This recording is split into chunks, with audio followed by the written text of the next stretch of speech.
Arthur Gary Bishop was an American convicted sex offender and serial killer. In 1983, as a result of a routine police investigation, he confessed to the murders of 5 young boys between 1979 and 1983.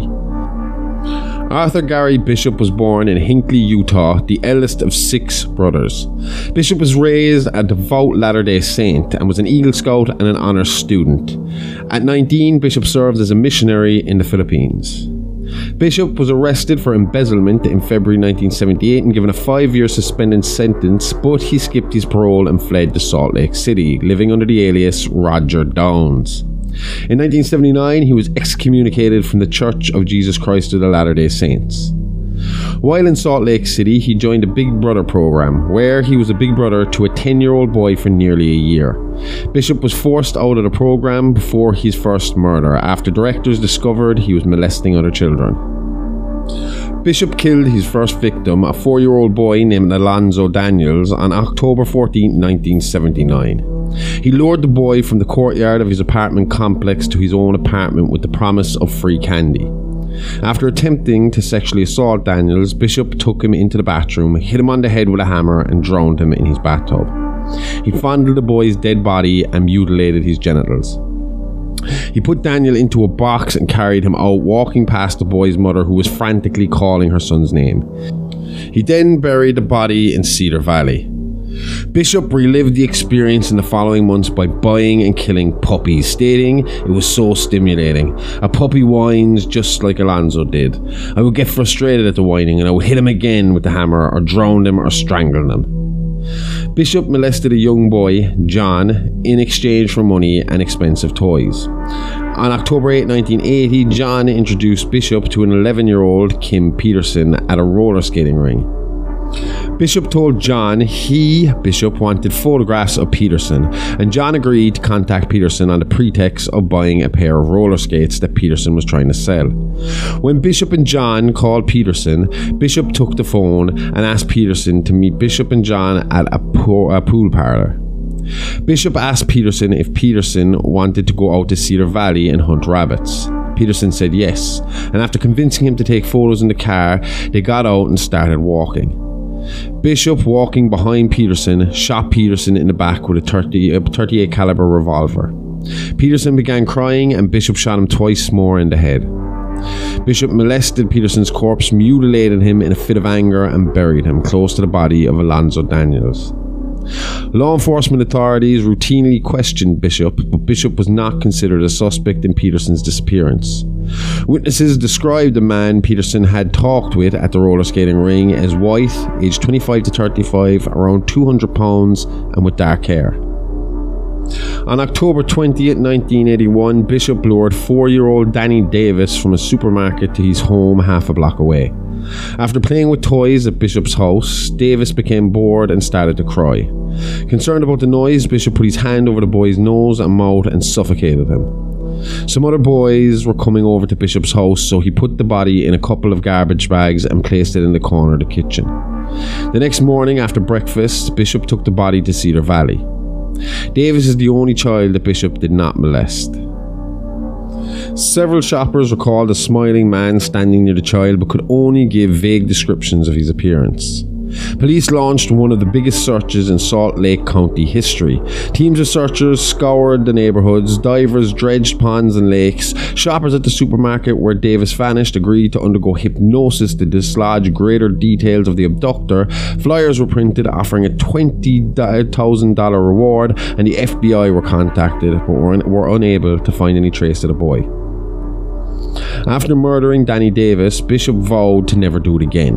However, almost 2 years later, on June 22, 1983, Bishop abducted 6-year-old Troy Ward while he was waiting on the corner near his house for his mother to return from the store with ice cream and cake. It was his 6th birthday. Bishop, now using the alias Roger Downs, took Ward to his bungalow and asked if he wanted to play a game. Ward said yes, and Bishop handcuffed him, tied him between 2 pillars in his basement, and pulled his pants down.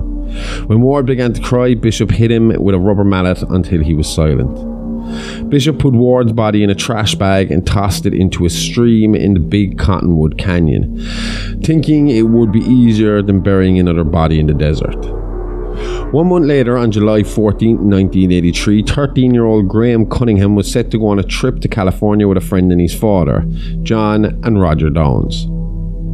After Bishop picked up Cunningham, he tricked him into going back to his home to pick up some marijuana to sell for cash.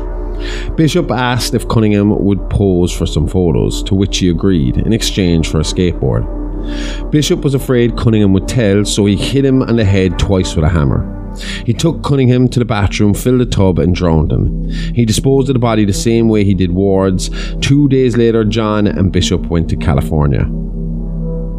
Local police looked into their past records and found that Bishop, Roger Downs, lived in the vicinity of 4 of the abductions and knew the 5th child's parents. Police brought him in for questioning on the pretext of assisting officers with their inquiries into Graham Cunningham's disappearance. Feeling the pressure of the interrogation, Bishop told detectives he wanted to show them something in his house. When they arrived, they found more than 300 photos of young boys, some placed in a white wedding album, and 125 pictures of naked boys cut out from magazines. Police were able to identify and interview 21 boys he photographed and molested, but Bishop said that their estimate was low and to double or triple that amount. Back at the station, police managed to obtain Downs' real name and eventually got him to confess to all 5 murders. The confession lasted less than an hour, after which Bishop led the police to Cedar Valley. Bishop was brought to trial on February 27, 1984. During his trial, Bishop claimed that an addiction to child pornography moulded his violent sexual fantasies and eventually drove him to act them out. The trial lasted 3 weeks. On March 19, 1984, Bishop was found guilty of 5 counts of first-degree murders, 5 counts of aggravated kidnapping, and 1 count of sexually abusing a minor, and was sentenced to death. Upon receiving his sentence, Bishop apologized to his victims' families and requested to be executed by lethal injection. After his conviction, he wrote a letter in which he explained the motivation for his crimes. I am a homosexual paedophile convicted of murder, and pornography was a determining factor in my downfall. Somehow I became sexually attracted to young boys, and I would fantasize about them naked. Certain bookstores offered sex education, photographic or art books, which occasionally contained pictures of nude boys. I purchased such books and used them to enhance my masturbatory fantasies. Finding and procuring sexually arousing materials became an obsession. For me, seeing pornography was lighting a fuse on a stick of dynamite. I became stimulated and had to gratify my urges or explode. All boys became mere sexual objects. My conscience was desensitized and my sexual appetite entirely controlled my actions. Bishop was executed by lethal injection at Utah State Prison in Point of the Mountain on June 10, 1988. He declined the last meal.